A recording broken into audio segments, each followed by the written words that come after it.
Olá, meu nome é Rodrigo Goldschmidt, eu sou o juiz do trabalho da Vara do Trabalho de Araranguá e, juntamente com os meus colegas Oscar Crost e Ricardo Córdova Diniz, estamos participando de um ciclo de painéis virtuais da Escola Judicial do Tribunal Regional do Trabalho da 12ª Região, e o tema que nos foi ofertado envolve regimes de trabalhos especiais em face da Covid-19. Então, nós vamos fazer aqui uma dinâmica de perguntas e respostas, né, pautada assim por uma informalidade, né, mas necessário aí para a gente poder fazer algo estilo bate-papo. Tá? E eu vou começar a nossa exposição aqui fazendo uma pergunta ao nosso colega Ricardo Córdova Diniz a respeito do trabalho portuário. Ricardo, eu gostaria que você tecesse aí algumas considerações, tá, sobre as medidas de segurança e saúde no trabalho envolvendo os trabalhadores portuários, né, em especial os trabalhadores avulsos, né, em tempos de Covid-19. O que tu pôde constatar? O que você tem a nos dizer? Rodrigo, inicialmente quero dizer que é um grande prazer aqui estar participando desse painel com você, o Oscar, agradecer à Escola Judicial. Como vocês sabem, eu trabalhei e moro e atualmente estou advogando em Itajaí, que é uma área portuária. Itajaí tem todo um complexo portuário, né, que envolve também navegantes. E eu conheço bem as duas realidades sob o ponto de vista da segurança e medicina do trabalho. Os portos, esses dois portos aqui da nossa região, eles são portos altamente organizados, sob o ponto de vista de segurança do trabalho. Inclusive, o padrão deles superem muito vários portos europeus. E há todo um cuidado. Por exemplo, existe uma ANR no Brasil, a ANR 29, que trata apenas do trabalho portuário. E aqui na nossa região, nós podemos dizer que é um exemplo, porque o OGMO funciona muito bem no controle dessa situação, né? E nesse período de Covid-19, o que acontece? Foi criado todo um padrão, porque um porto, para quem não conhece, eu posso dizer para vocês o seguinte: se tem um lugar que reúne praticamente todos os agentes insalubres e perigosos que existem, se chama porto, porque ali transita a produtos inflamáveis, produtos tóxicos, produtos explosivos, você tem de tudo. Fora isso, você ainda tem o trânsito de pessoas de outros países, motoristas de caminhão que entram dentro do porto, o pessoal que trabalha nas embarcações. E vocês, só para terem uma ideia, como o porto oferece um risco para essas epidemias, a gripe espanhola de 1918 chegou como no Brasil? Através de navios. Ela chegou pelos navios, né? Ela chegou pelo chamado navio Demerara. Então, trouxe a gripe espanhola que matou 30 mil brasileiros, inclusive um presidente da República, o Rodrigues Alves. Mas os portos aqui estão altamente organizados, estão diminuindo equipes, diminuindo a movimentação de pessoas dentro do porto, estão oferecendo todos aqueles requisitos, né, de álcool em gel, de máscaras, de controle absoluto. Se vocês forem ver hoje no jornal G1 Santa Catarina, existe uma notícia que em Navegantes atracou um navio de bandeira estrangeira e se constatou que alguns dos tripulantes estão com o vírus, coronavírus. Tá? E, imediatamente o porto já instalou um procedimento de segurança, está monitorando todos os funcionários. Tá? Então, realmente há todo um tipo de controle que vem desde o caminhão que entra dentro do porto, o caminhão que sai do porto, as mercadorias, o trânsito de pessoas. Tanto é que no Porto de Itajaí nós não temos ainda nenhum registro de Covid-19, justamente pelo controle que existe. Tá? E esse controle é excelente, posso dizer para vocês com certeza absoluta. Inclusive o Porto aqui de Itajaí, ele é signatário daquele nosso projeto de trabalho seguro. Nós fizemos várias reuniões ali no Porto. O Porto fez uma campanha muito bonita há um tempo atrás, só para você. Eu estou falando isso para demonstrar a preocupação com a segurança e medicina do trabalho, em que eles envolveram os familiares. Então, os funcionários entravam no porto, iam para uma sala para ter uma conversa sobre segurança e medicina do trabalho no dia, né, sobre as questões, e eles projetavam na tela os filhos dos portuários, os trabalhadores avulsos. E os filhos apareciam e diziam: pai, volte para casa. Pai, eu estou te esperando, volte para casa, trabalhe com segurança. Era um vídeo muito emocionante, tá? Na época, quem fez esse trabalho junto com o Porto foi o juiz Leonardo Fischer e o juiz Roberto Guglielmetto. Então, todos os dispositivos de segurança, os protocolos de segurança estão sendo utilizados aqui nos portos, nos nossos portos. E acredito que esse é um padrão nacional. Naturalmente que existem alguns portos que são mais precários, alguns são melhores, né? Mas os portos de Itajaí e Navegantes, efetivamente, eu posso assegurar para vocês que estão nesse padrão de segurança, são entre os melhores do mundo. Não, bacana então, Ricardo, a gente ter esse feedback, né, dessa forma especial de trabalho que também corresponde a uma atividade e serviço essencial, e são trabalhadores que estão ali na ponta, né, cuidando justamente do abastecimento, da circulação de bens e serviços tão necessários, né, em tempos de isolamento social e de Covid-19. Obrigado. Trocando um pouquinho de assunto e dentro da proposta do nosso painel, agora eu vou dirigir um pequeno questionamento ao nosso colega Oscar Crost, que se dedicou ao estudo aí do regime de teletrabalho.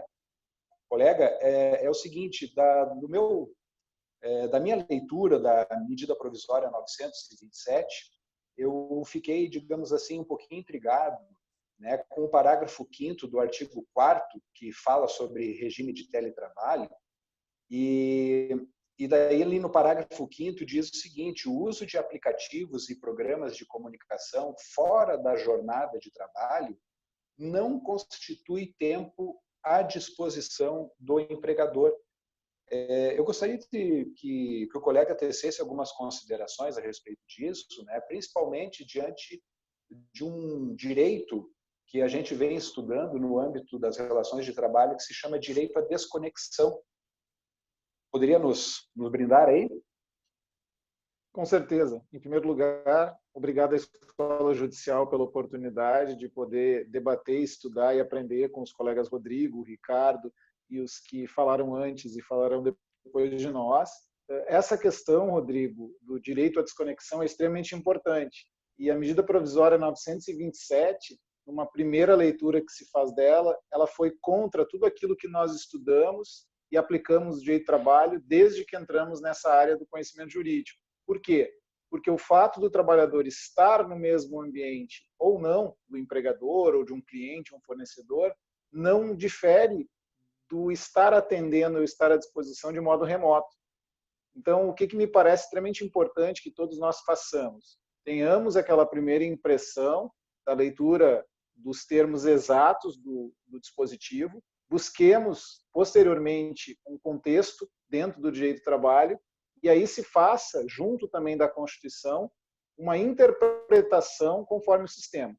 Então, o que eu posso dizer para vocês e para o pessoal que está nos assistindo agora? Não configurar tempo à disposição é algo que não depende, como eu expus na minha fala, de ato de vontade ou de uma regra. Depende de um suporte fático.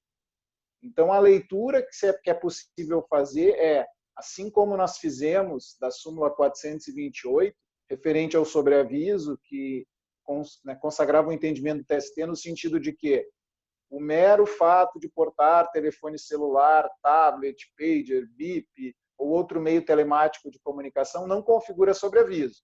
Então, eu vou transpor esse entendimento para o parágrafo 5º do artigo 4º da MP 927 e vou ler de que forma? O fato de usar WhatsApp, Telegram ou qualquer outro aplicativo fora da jornada não configura tempo de expediente nem à disposição. Porém, se esse uso, se esse acionamento envolver o trabalho em sentido estrito e frustrar o direito à desconexão, ao repouso, ao descanso, à dedicação da trabalhadora e do trabalhador a outros afazeres que não o trabalho, aí nós vamos ter que atrair todo o ordenamento jurídico e ver se isso realmente tangencia ou frustra o direito ao desligamento dele. Então, assim, ao invés de simplesmente afastar a disposição, declarar inconstitucional, tanto que ela foi objeto de uma ação direta de inconstitucionalidade, que foi votada semana passada. O único voto de um ministro que se insurgiu quanto ao parágrafo 5º foi o ministro Fachin, entendendo que ele feriria o artigo 7º, inciso 13 da Constituição, mas ele foi vencido. E aí esse voto divergente nos traz elementos de argumentação. E nós vamos ter que trabalhar preventivamente, esclarecendo que a norma não afasta de todo o direito à desconexão. Ela tem que ser com ele interpretada. Não sei se respondi a tua pergunta, se é mais ou menos nesse sentido. Perfeitamente. É esse esclarecimento que é fundamental, né, em face dessas medidas de enfrentamento à Covid, que colocam situações excepcionais, né, mas, como bem disse, não apaga a realidade fática, o princípio do contrato-realidade e os demais dispositivos que gravitam no sistema, né, que devem ser interpretados em conjunto com esse fenômeno, né? Então, Oscar, de repente, se tu ficar à vontade, de repente poderia direcionar uma pergunta, né, ao Ricardo ou fazer algum comentário complementar. Fica à vontade. Posso. Eu gostaria de fazer uma pergunta para o Ricardo. Porque além de conhecer tecnicamente a legislação portuária, ele há muito tempo atua e atuou, seja como advogado, seja como juiz, em portos que são referência. Mas, como ele mesmo colocou, existem portos no Brasil que estão muito longe do padrão de Itajaí de navegantes. E esses portos respeitam a mesma legislação, que é o que nós temos de crítica à CLT, que abrange um país de dimensões continentais e realidades regionais bastante diversas.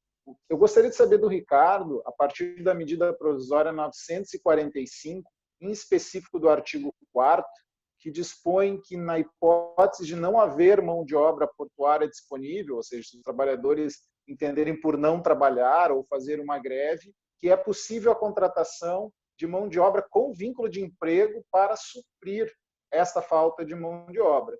Isso atingiria o direito de mobilização e até de greve dos trabalhadores. Eu gostaria de saber como é que o Ricardo lê essa regra, que inclusive é objeto de questionamento de constitucionalidade junto ao Supremo, e o que ele entende que o Supremo pode vir a decidir nessa situação. Oscar, uma excelente pergunta. Realmente o PDT, se eu não me engano, entrou com uma ADIM questionando esse dispositivo. E vou dar um exemplo para a gente entender bem essa situação, um exemplo usando justamente os dois portos aqui de Itajaí e Navegantes.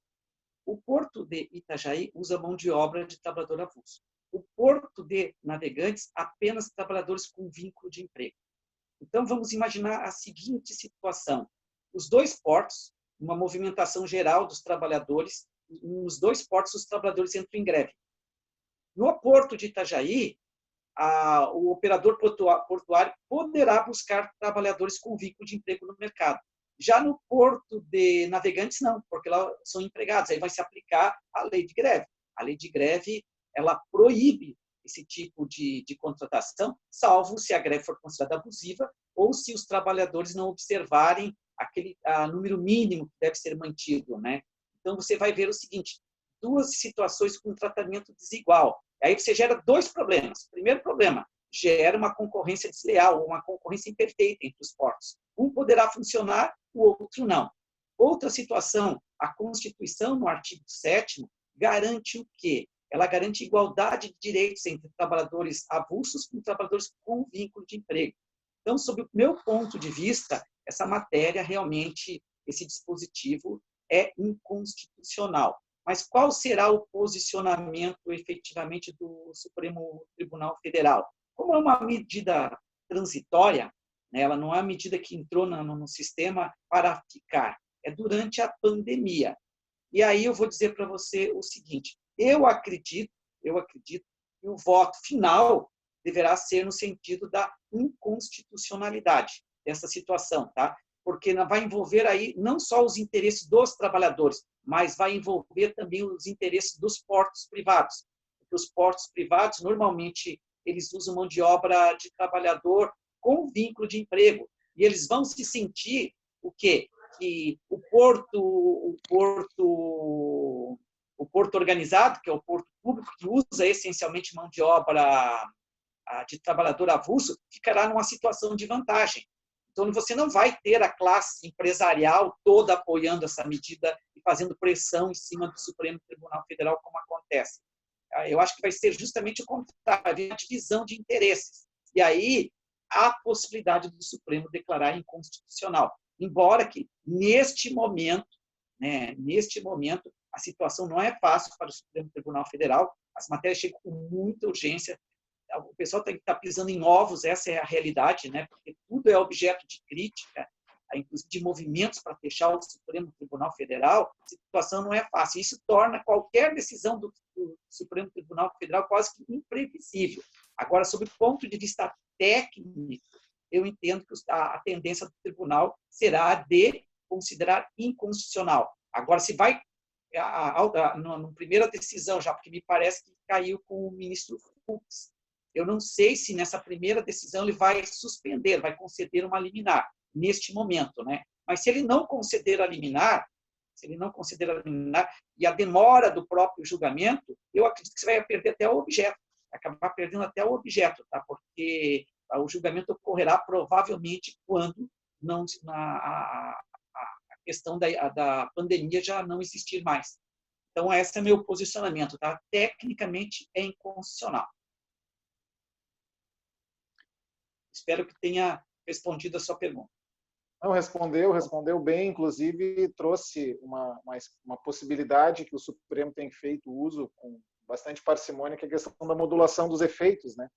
Pode até vir a declarar inconstitucional, mas para frente, se essa situação de calamidade se prolongar por muito tempo. Mas realmente é um ponto bastante interessante, né? Com certeza. Dando continuidade aqui, eu acredito que seria uma boa oportunidade, então, para o Ricardo direcionar algum tipo de consideração ou questionamento ao colega Oscar, né? Eu tenho uma dúvida, Oscar, a respeito do teletrabalho.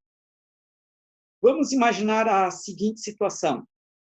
O empregador, ele tem alguém em teletrabalho e ele resolve fazer um acordo para redução proporcional de jornada e de salário.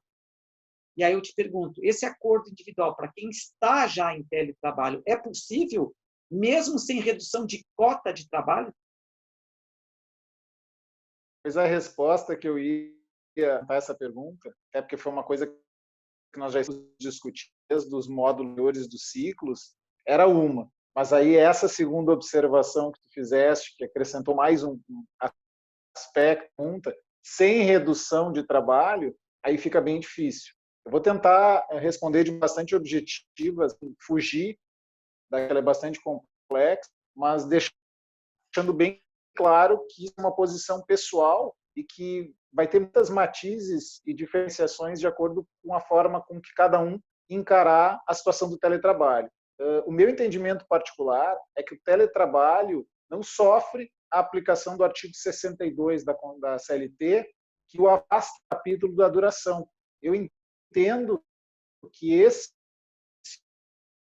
dispositivo precisa com o artigo 7º, inciso 13 da Constituição, que não excepciona para a minha situação o limite de jornada 2. Então, partindo da inconstitucionalidade do artigo 62, eu entendo, como coloquei na minha fala, que existem mecanismos e ferramentas táticas para controle e delimitação de jornada do teletrabalhador. Se houver um controle, uma delimitação, é possível haver uma redução proporcional de jornada, mas também de produtividade. Então, é impossível reduzir jornada e reduzir salário e desejar o mesmo resultado. Aí nós temos um enriquecimento indevido e até um agravamento das condições, penosidade do trabalho que já é feito em regime de exceção, sem adaptação ao teletrabalho. Para quem não entende, para quem não entende que o artigo 62 é inconstitucional, deve ser buscada uma interpretação máxima conforme a Constituição. Então, não havendo controle de jornada pelo empregador, quem deve fazer uma delimitação e um controle desse expediente é o próprio trabalhador e prestar contas ao empregador. Então, ele vai fazer uma anotação, um login no sistema, vai ter hora pré-fixa para trabalhar, e aí essa redução vai se tornar possível. Mas uma terceira hipótese de quem entende que o artigo 62 não é inconstitucional, e que ele não tem limite, e que ele não tem controle, aí fica inviabilizado fazer essa redução. Porque se ele já trabalha sem limite, sem controle, o que é um tanto quanto complicado, considerando a dignidade da pessoa humana e até mesmo o direito ao não trabalho. Mas nós temos essas três possibilidades. Cada um vai ter que escolher aquela que vai utilizar, seja advogado, seja procurador do trabalho, seja empresário, juiz ou juiz, mas devendo fundamentar. E aí é no item da fundamentação que me parece que nós ficaremos entre a primeira e a segunda possibilidade, porque a Constituição não dá muita margem a fugir disso que eu coloquei. Respondida a pergunta, Ricardo? Respondido, eu também concordo, porque eu penso que a redução de jornada efetivamente é redução de trabalho, então você não pode pretender manter a mesma cota e redução de jornada, né? Isso fere a ideia da boa-fé objetiva. Mas eu quero aproveitar, já que nós estamos falando de teletrabalho, e te fazer uma outra perguntinha só.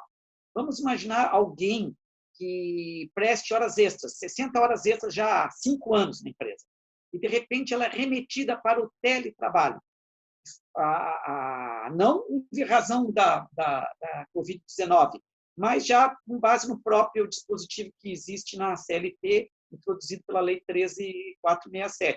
E aí eu te pergunto, esse empregado que prestava habitualmente horas extras e vai para o teletrabalho e fica numa condição de trabalhador sem direito à hora extra, ele poderá reclamar aquela indenização da supressão das horas extras, aquela indenização prevista na súmula 291 do TST? O que você acha, Oscar?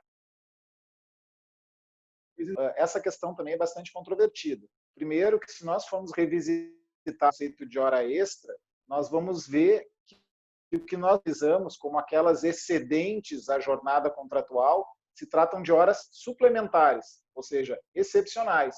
Mas a CLT também exigia que essas horas fossem algo pontual, específico, ocasional, e nós criamos, pela jurisprudência, a situação do extraordinário comum, ou seja, de tanto vermos a hora extra, de tanto realizarmos, ela acabou se incorporando ao nosso vocabulário, e a palavra tem uma força muito grande para o direito, e ela toma a hipótese de que o trabalhador, ao invés de buscar uma condição mais favorável de trabalho, com redução de jornada e aumento de qualidade de vida, ele agrega uma hora que traz mais desgaste, que apresenta mais riscos de acidente e acentua a chance de adoecimento, e se essa hora é deixada de ser cobrada, de ser prestada, o que é favorável, ele é indenizado. Então, quando ele perde um problema, quando ele deixa de sofrer um prejuízo, ele é indenizado, quando, na verdade, o prejuízo era a hora extra.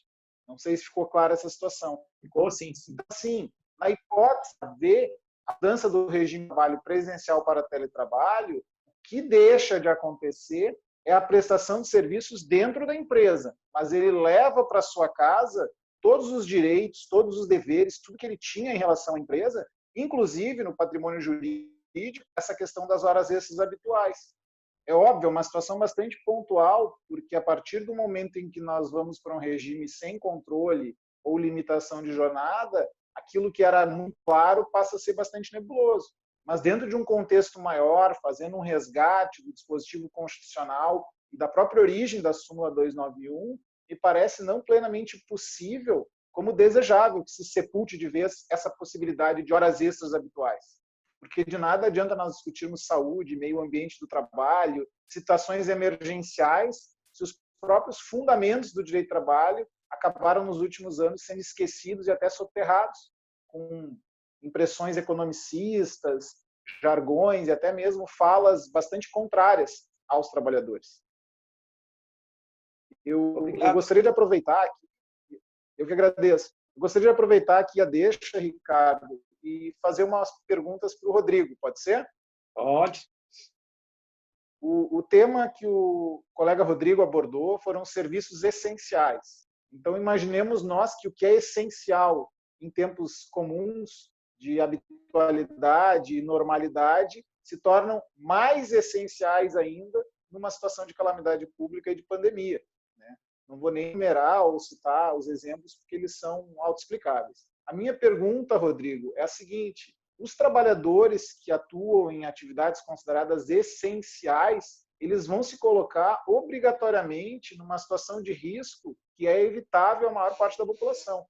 Eu gostaria de saber quais são os limites que nós podemos estabelecer tanto para o empregador e seu poder diretivo, quanto para o empregado e o direito de resistência, para que ele não se exponha a um risco além do necessário, se é que isso é possível. A questão dos EPIs, dos controles, das medidas que o Ricardo já colocou, que são exemplarmente adotadas no Porto de Itajaí de Navegantes. Ótima pergunta, Oscar. Veja, nesse tempo de pandemia da Covid-19, né, nós temos, de um lado da balança, toda uma população que está em isolamento social e que precisa, né, de um mínimo de abastecimento, logística e atendimento de saúde, né? E do outro lado nós temos o trabalhador e a trabalhadora que desenvolve atividade e serviços essenciais, né? O interesse de ambos deve ser sopesado nessa situação excepcional que estamos vivendo, né?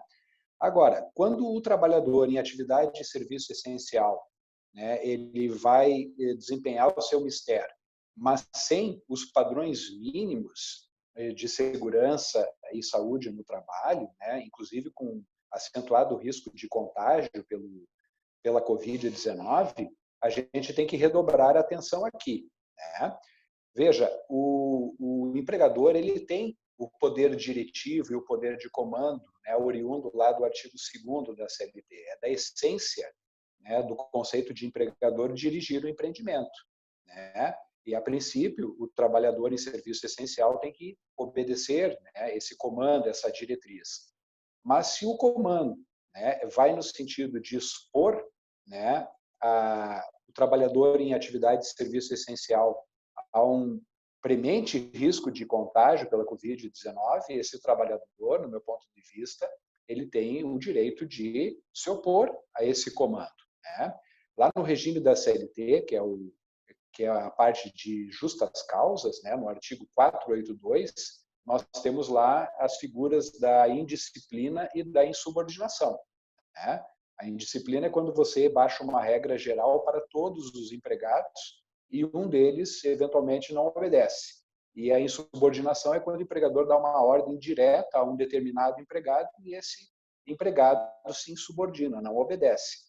Então, a princípio, seria uma hipótese faltosa, né, que desafiaria até o exercício do poder punitivo, uma advertência, uma suspensão e até, em casos extremos, uma despedida por justa causa. Mas a doutrina é forte no sentido de que, se a ordem é manifestamente legal, ou seja, eu estou comandando o meu empregado para ir para frente do trabalho sem EPI, sem um mínimo de segurança, sem um mínimo de resguardo, né, o empregado, né, até mesmo em homenagem ao seu direito de dignidade, de vida, ele tem, do meu ponto de vista, o direito de resistir, de se opor a essa situação. Então, a chave é o bom senso e também a colaboração, né? A função social da empresa, a função social do contrato devem ser arguídos para que ambos os sujeitos colaborem, né? Mas se façam essa atividade dentro de padrões mínimos de segurança e saúde no trabalho.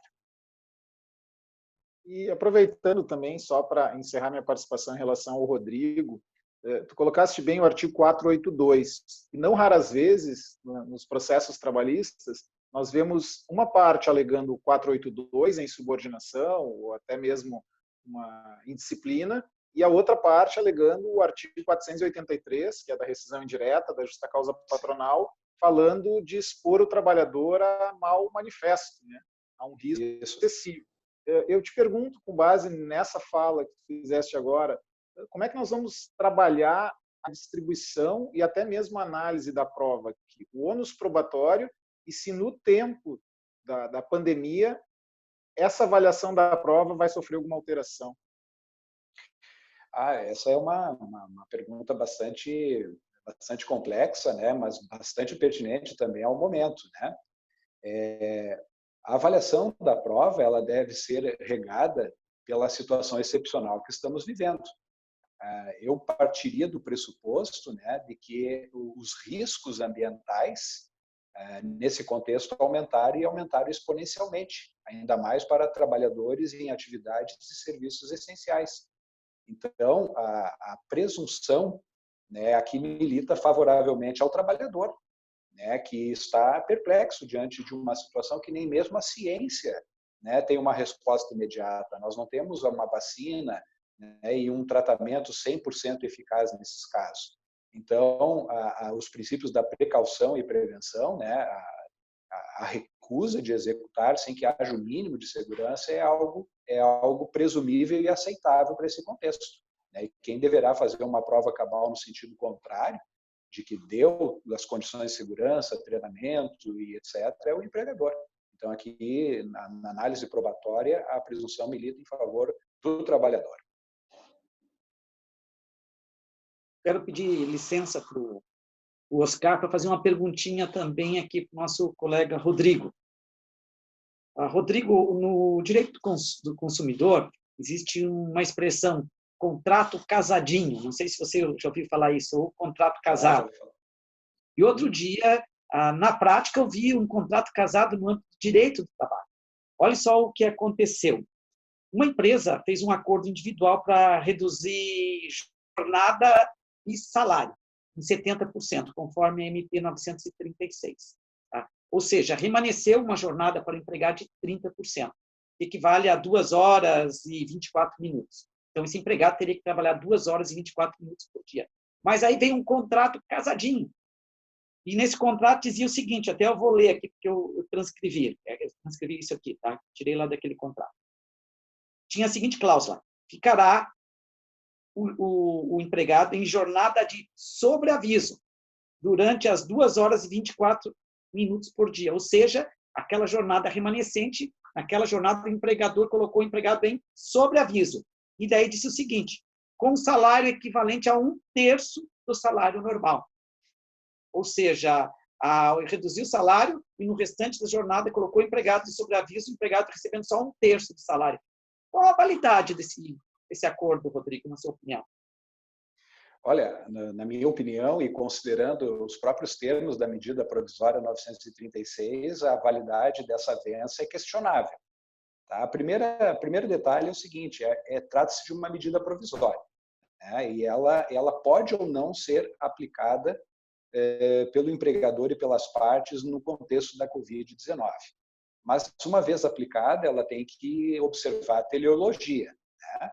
O objetivo aí é permitir a redução de jornada e a redução proporcional de salário, né? No exemplo que você me coloca do contrato casadinho, me parece que o empregador está usando um subterfúgio, né, para continuar exigindo o trabalho pleno do trabalhador, né, mas barateando o custo dessa mão de obra, né? 70% ele paga e os outros 30% ele continua oferindo, né, mas com um pagamento equivalente a 1/3.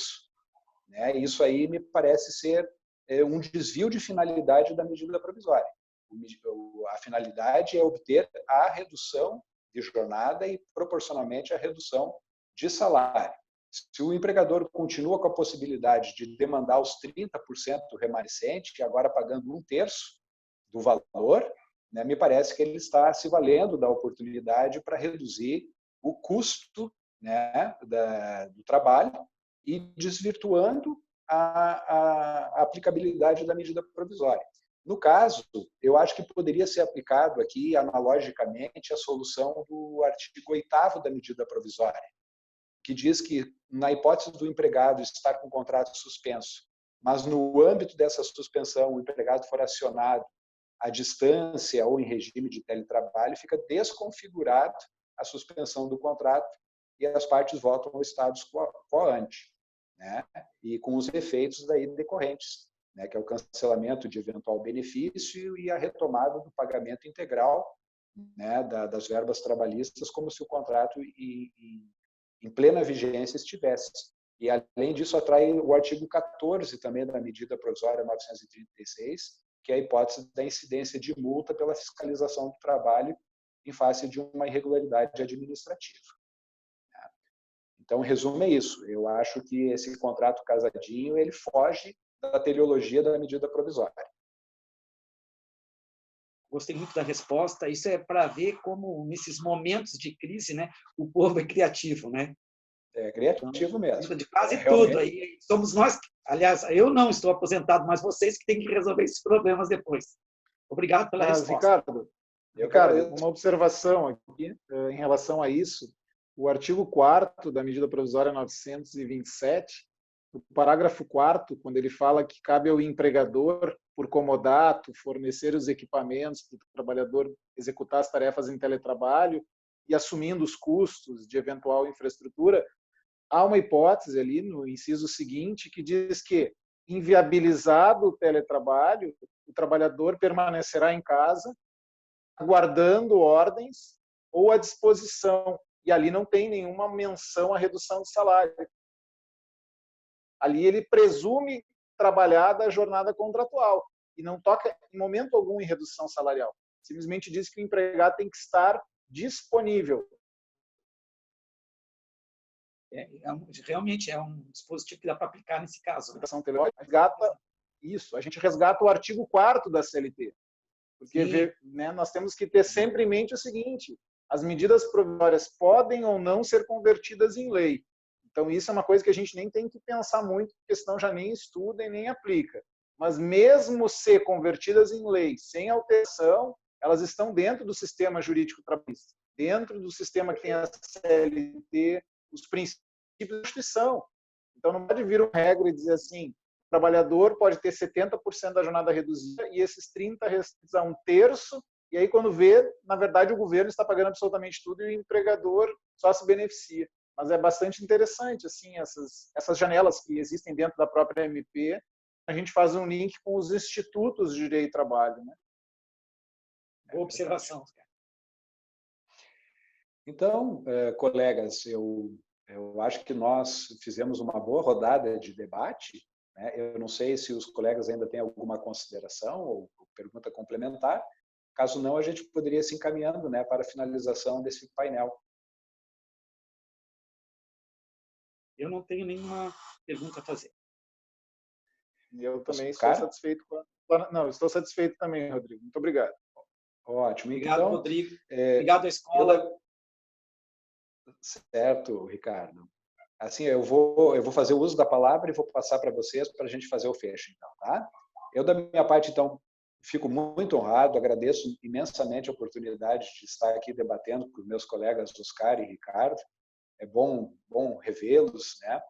A tecnologia, pelo menos, aproxima a gente pode ver vocês aí, né? Estão em comarcas diferentes, né? Até distantes da minha, mas foi uma satisfação singular aqui estar com vocês, tá? Me despeço e agradeço a oportunidade da Escola Judicial. Oscar? Eu faço coro às palavras do Rodrigo. Muito bom poder fugir um pouco, ainda que formalmente, do isolamento, mantendo contato por vídeo, por áudio, com os colegas e também na plataforma da Escola Judicial, né, ao longo da semana que virá depois desse vídeo. E é sempre bom poder ouvir entendimentos que a gente sozinho às vezes não consegue chegar. Então, o debate me parece essencial e mais essencial ainda em tempos de isolamento. Passo a palavra para o Ricardo, a quem eu agradeço aí com toda a sua experiência, e que nós possamos dar continuidade a esse trabalho fantástico que a escola tem realizado, mesmo no período de isolamento. Eu também quero agradecer à escola, agradecer aos colegas que participaram desse painel comigo, dizer que eu estou aposentado desde outubro do ano passado, né? Depois veio essa crise, acabei não vendo mais as pessoas, né? Meu convívio, estou com muita saudade de todos os meus colegas juízes. Quero mandar um grande abraço para todos eles neste momento, tá? Um abração para vocês.